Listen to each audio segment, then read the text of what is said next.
د امریکا د خزانه وزیر وایي که پارلمان کې تصویب شو په $250 بانک نوٹ به د ټرمپ انځور چاپ شي.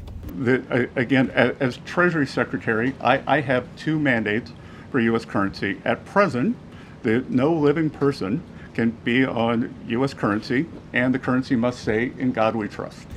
د امریکا د خزانه وزیر سکاټ بسېنټ وایي د خزانه د وزیر په توګه زه د امریکایي اسعارو لپاره دوه اصول لرم. اوس مهال هیڅ ژوندی شخص د امریکا پر پیسو نشي چاپېدای او پر اسعارو باید "In God we trust" لیکل شوی وي. بسېنټ د مې 28 نیټه په یوې خبري غونډه کې وویل.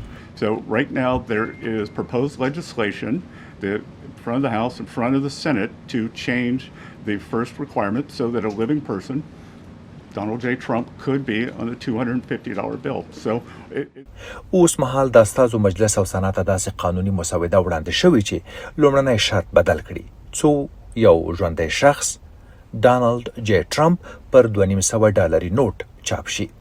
هغه وړاندې وویل نو اوس هر څه د کانګرس په لاس کې دي او په خزانه وزارت کې موږ له مخکې تیاری نیسو. نو موږ له مخکې چمتووالی نیولی چې که تصویب شي خو موږ به قانون ته پابند پاتې شو.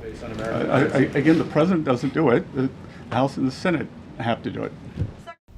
یو ځل بیا ولسمشر دا کار نه کوي بلکې د استازو مجلس او سنا باید دا کار وکړي.